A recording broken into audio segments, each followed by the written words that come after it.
So hi and welcome to this Hitman Sniper presentation, where we'll talk about our live operation journey that started 3 years ago.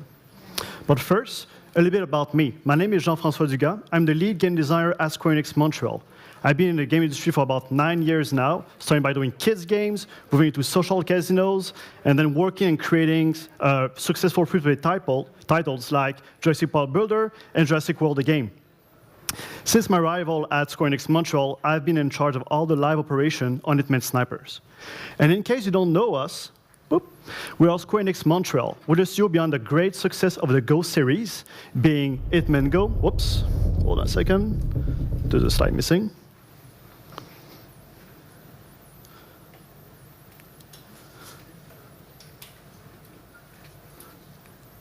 Yeah, so Hitman Go, Lara Croft Go, and Deus Ex Go, as well as Hitman Sniper, which is a game we're going to talk about today. So let's kick this with a trailer.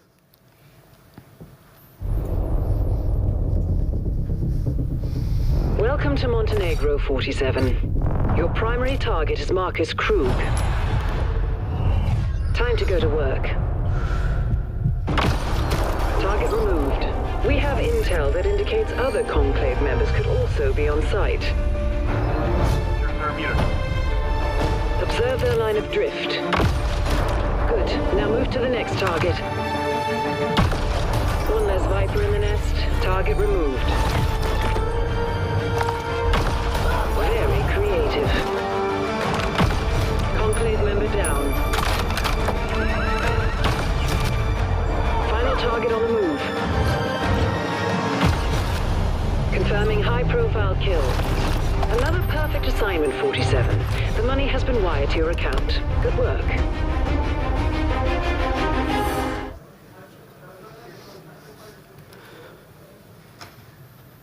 Long.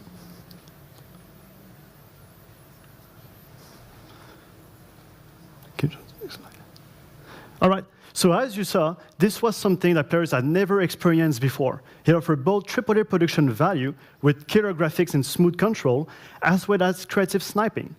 Because Hitman Sniper is a cerebral shooter, players need to analyze and puppeteer the scene in order to complete the objectives. And back in the days, this was something that the competitors were not doing, where shooting first was far more important than thinking. But the real question is, how will this game perform in the premium markets? We had great expectation because we put a lot of effort into doing these games. And the answer is a bit underwhelming. It performed exactly like most other premium titles. And when you start to analyze the premium markets, you figure out they all share the same exact curve. A strong beginning, rapidly stabilizing at a much lower tail that will keep on going for years and years. So based on this, we figured out it was maybe time to let Hitman Sniper go and start working on other projects, which would have made a rather small presentation. But we started thinking, could it be different? Could we break free from this premium mindset? Could we learn from our free-to-play competitors into building a more sustainable product?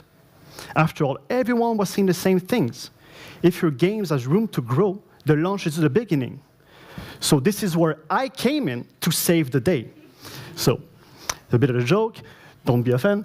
When I came, I wasn't that sure, because for Enix Montreal, I have the free-to-play expertise. But for me, I knew nothing about premium games. So we had to learn from each other. And we had to do it fast, because we had to change these slowly dying revenue tails into a steady growth. That became the objectives of the project. But how? How could we do this? Enix Montreal is packed with highly talented developers, but none of them had any free-to-play experience, and we never ran any live ops. Even better, we had no BI hooks and no dynamic backends, as well as, well, Hitman Sniper is a super finite experience and premium. So this talk won't be about changing the overall free-to-play market with innovative techniques. Rather, it's about humble developers that knew nothing about acquisition, retention, and monetization, but were willing to change the premium mindset. So, pretty sure you're all aware of the ARM optimization loop, right? So you got acquisition, retention, and monetization. Well, that loop didn't work for us. Because as I said, Hitman Snipers was a finite experience with no actual retention system. After all, we're premium games, right? You buy the games, if you don't come back tomorrow, we don't really care about it. So we had to change it. So we spent months trying to boost the retention, and it never worked. So we had to find something else. And that little something was as simple as removing retention and putting optimization. Why? Because it's a cool world, it's really trendy, and it fits perfectly with Hitman Sniper. So again, here's our new adapted loops. We have acquisition, where you need to get players inside the games. And for premium games, that can be quite a challenge. And then there's optimization. You need to understand your players so you can take well-educated decisions. And finally, monetization. It's all good to have the players inside the games, but you need to find a way, through positive experience, to let them spend inside. So throughout this presentation, we go on each bit of this loop, and we'll share all the information and the technique we use to boost them. So first, let's start with acquisition. The first thing we did to boost it was to start celebrating the culture of our key territories. So we changed the whole game into cyclical events that will boost the cultural celebration, being Christmas, Chinese New Year, Halloween, 4th of July, name it. But when we did this, we went all in. We don't forget about putting a Christmas ad on some characters. No, we changed the whole game. We added new rifles, new abilities. We even changed the soundtrack. And we did a lot of effort into it because we want to be highly respectful of the celebration. And that paid off. People were happy about it because they felt included. If you look at this graph, it shows the number of downloads that got boosted during the Chinese New Year event only in China. We nearly tripled the number of downloads. But there's another thing we as a premium game can do, and it's A/B testing the price point of the app. Because surely if you reduce the price of the app, you get a better conversion on downloads. But the real question is, will these new downloads be enough to compensate for the lower revenue share per downloads? And so when you take the game at $5 and reduce it to 99 cents, you need 5 times more downloads. And when you look at the US and UK, we didn't reach that. It was way too low for us. But thankfully, we A/B tested this value in all countries. And when you look at emerging countries, namely China, the result was a bit different. Reduced at 10 cents the downloads, we had 10 times the conversion. We were getting somewhere. But with this number, we found out something. We found out that with this boost of awareness, we got more downloads, sure. But we went on to the list of apps. We got more awareness. People start download the games, but first party becomes aware.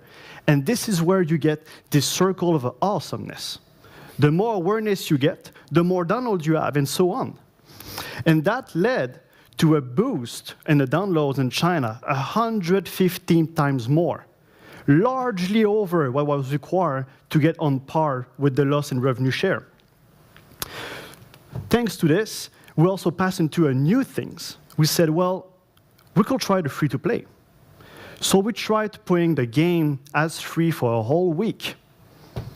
And when you look at the result, well, we had tons, 100 times more downloads, but they were low-quality downloads. These players were not staying inside the game. So we were not able to recoup from the loss in downloads revenue. This was a failure. We had to change some things. But everything is not that negative. You see, when I spoke about this circle of awesomeness, well, we got a lot more downloads from players that comes in after we were free to play because they learn about our games. And so they start downloading the game even though we're back at full price.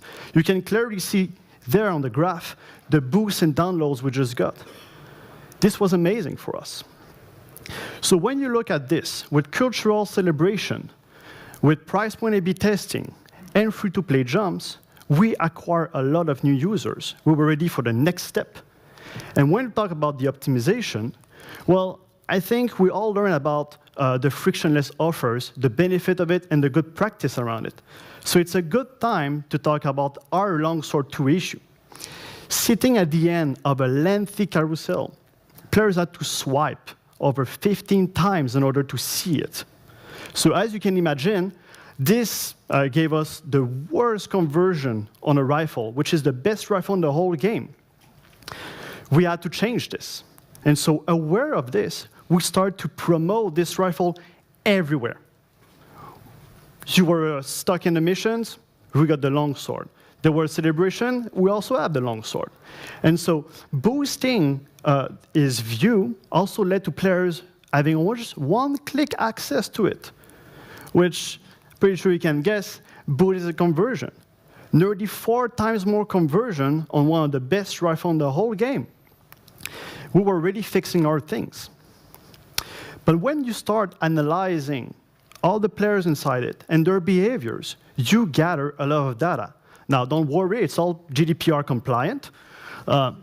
But with Delta DNA, what we were able was to start to doing specific segmentation. And we're not talking about spenders versus non-spenders, no. Because when we look at segmentation, there's 3 main pillars. You have geographic, psychographics, and behavioral. And so if you take some groups using one or more of these pillars, you can really tailor your campaigns, thus boosting your awareness and also the effectiveness of these campaigns. So we're going to look at 2 main campaigns that we use in Hitman Sniper that use that system.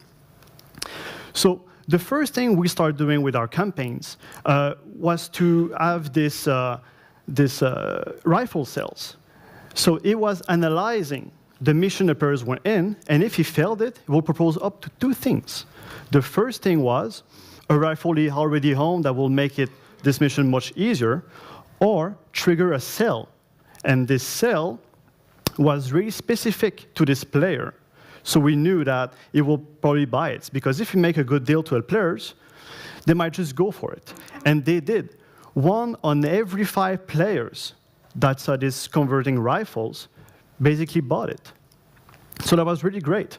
But when they get these rifles, well, they do need to upgrade it. And so we did a second campaign that was really aimed to this rifle and to the players that just purchased it. And with 27% of conversion on this pop-up, we knew it was working. But something else happened. Because now players were buying 1 rifle, and then they were buying a soft currency pack, we also boost our consecutive monetization and packs, which led to a better average revenue per paying users, up to 80% as a boost. And so when you look at this, by analyzing your players and creating frictionless offers, and of course, dynamic campaigns, we were really starting to optimize our games, so we're ready for the next step, monetization. Now that we acquire a lot of players, we need to find a way to let them participate into our success. And the first thing we started to visit was to revisit the starter pack. Because a good way to boost your retention is to convert your players really early. Because an engaged player, day 30, is 3 times better than a normal players.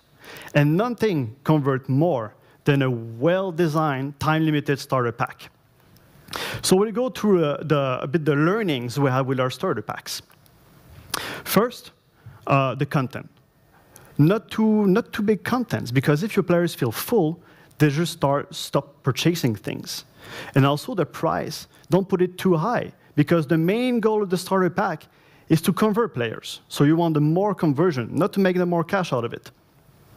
And also, putting a lower price only means that when you put the pricing of your starter packs, maybe like $80 with a 95% off on it. So it really feels like a good deals. Add on this a small timer, and you get all your ingredients for a success story. And we IB tested a lot of things inside our starter pack, the values, the content, up until we're able to nearly triple its conversion rate. We were getting somewhere. But what happened when players have all the rifles inside the game? Because you see in Hitman Sniper, when we launch, players could purchase all the rifles with only $19, and that was it. We needed a way to expand our spending cap without being too limited by the content. And so last year, we introduced a new feature, the rifle masteries. No longer, player could just own the rifles and own the leaderboards. No, they had to own every rifle inside the games, upgrade them, and master them in order to benefit from the highest score bonus. So the grinding was real. Players had to grind, and for that, we introduced also, our soft currency, because they were not able to purchase them before, which started to make some deals out of it, and that worked. You see, we went from 15 million in soft currency sync into 225 million, 15 times more in soft currency. Thanks to this, our soft currency pack became our second source of revenues. It was great. But because people needed a lot more soft currency, we started to be more generous about it. And this is where adding the ads came in. With the ads, we were able to give while also receiving. And so we're going to look at some of the rule of thumb we use when designing our ads. First, the number of ads the players can watch per day. It's important, because if they watch too much, your CPM will drop, and it may even cannibalize your balancing. So you need to find the right run numbers. And for us, we A/B tested this value per countries until we find the optimal numbers per players. Also, it needs to be linked to your core loops, because if it's outside of it, people won't really use it. And it needs to be beneficial for the players. If a level 50 watch an ads and got the same things as a level 5, it won't watch your ads. It will skip it. So it always needs to follow your balancing. And keep in mind this, you need to find the right balance from what is good for your economy and what is good for the player. Using ad mediation, we were able to boost our revenue globally up to 20% more thanks to the ads. And so, based on the starter pack modification, the addition of rifle masteries, and reward videos, we were getting somewhere. Add to this the free-to-play weeks, and we were getting less and less dependent on download revenues. We have a lot of things to learn. We have a lot of things we want to try in Hitman Snipers. But to be honest, 36 updates later, we're really proud of our first take on live ops on Hitman Snipers. We're finally getting rid of this premium mindset. And if you remember this graph where I'll show you our dying revenue tails, and how we really wanted to work hard and to make it a steady growth. We're 3 years later trying to build the best sniper experience on the market. We did it, and it was one hell of a ride. Thank you.